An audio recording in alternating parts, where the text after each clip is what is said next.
South African police have intercepted at least 100 stolen vehicles that were being smuggled to other countries, among them Mozambique, Malawi and Zambia via Zimbabwe between January and August this year.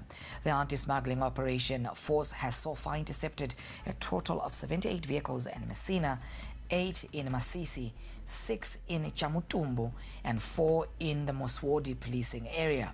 Police investigations have also revealed that in some instances, vehicles are being sold by their owners involved in a racket of insurance fraud. In a statement, Limpopo Police Commander Lieutenant General Thembi Hadebe said the police were not relenting. The Provincial Commissioner of the South African Police Service in Limpopo, Lieutenant General Thembi Hadebe, has issued a stern warning to the communities of Vembe following alleged threats of a shutdown at Baobab Toll Plaza towards Musina on Friday, the 30th of August 2024. According to the poster doing the rounds on various social media platforms, a group of community members from Nian village in Masisi policing area under Vembe district has mobilized to protest against high incident of theft of vehicles, hijacking and smuggling of vehicles into neighboring countries through the Bait Bridge port of entry. The Provincial Commissioner has reiterated that no amount of lawlessness will be allowed in Vembe district and in particular Musina policing area. The police have made significant strides in the fight against cross-border crime, thereby recovering high-powered vehicles amounting to 96 and arresting 61 suspects in the process. All right, let's stay with crime matters now, but take you to KwaZulu-Natal, and that's where police have recovered copper worth millions of rand at a scrapyard in Queensburg. Now, the Newsroom Africa reporter Siletiwe Ndlovu is live for us in the area. Siletiwe, good evening to you and thank you for this particular update. Tell us what police have recovered and has there been any arrests? Yeah, what I can tell you is that copper that was attained illegally has now been retrieved by the police in Queensburg, specifically Martin Drive. And to give us more details on that, we are joined now by the KZN police spokesperson, Colonel Robert Nechunda. Colonel, thank you so much for speaking to us this evening. I think firstly, let's start off with that recovery. What can you tell us about the recovery?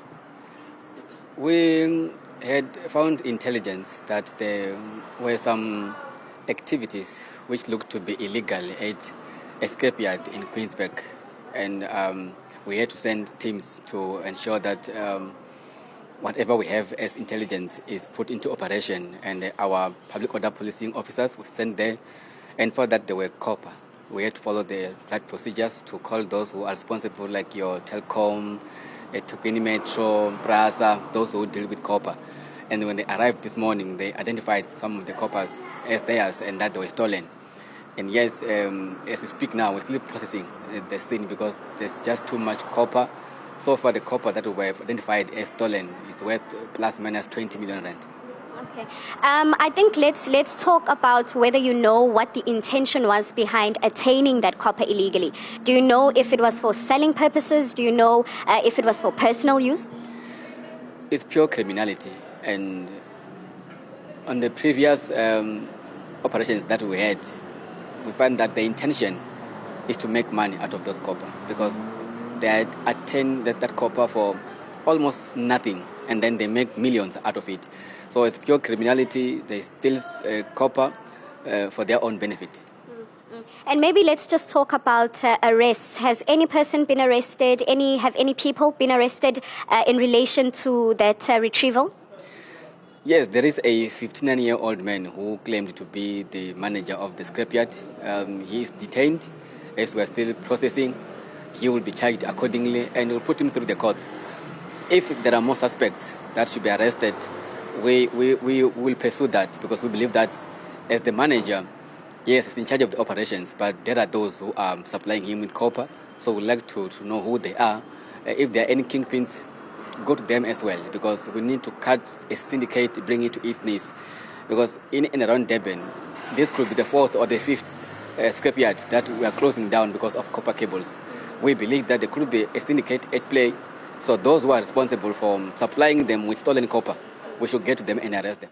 seems individuals have died in that shootout. It's not yet clear as to whether it is one specific individual suspected of being part of an extortion racket in the Eastern Cape, but we've been reporting for the longest time now of these extortion rackets, specifically in KwaZulu-Natal. It seems they've moved to the Eastern Cape. We saw what happened with some schools being unable to open because it seems there were certain individuals that were requesting that there be a protection fee that is paid. We believe that our reporter Fundisa Mthatha is now on the line. Good evening, Fundisa. Just take us through the very latest pertaining to this shootout.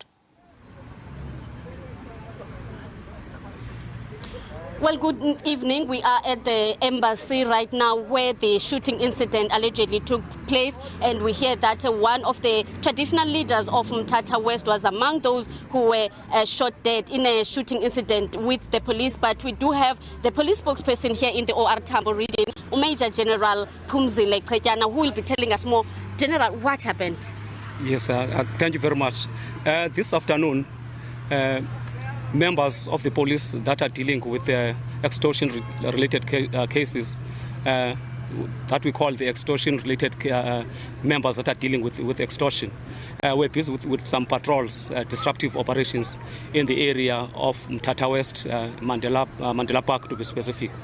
Yes, during the search, they happened to search a vehicle that was claimed to be a vehicle of the so-called traditional leader of the area. The search continued, and they found firearms. Those firearms were found to have to be having permits. Later on, the police withdrew back to their base. When they arrived at the base, they noticed that they are being followed by two vehicles. Inside the base, a challenge took place. Apparently, the occupants of the two vehicles asked some question as to why they are being harassed. An argument ensued, and there was a shootout out of that. So is the suspect who shot first at the police?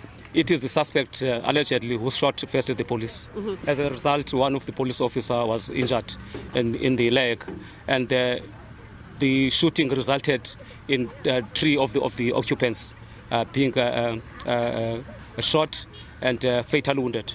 Okay, we understand that one of the suspects who were fatally killed is the traditional leader of Mthatha West called Dalinzolo Mareke, who was alleged to be the extortionist in the area. Can you confirm the name of the other two?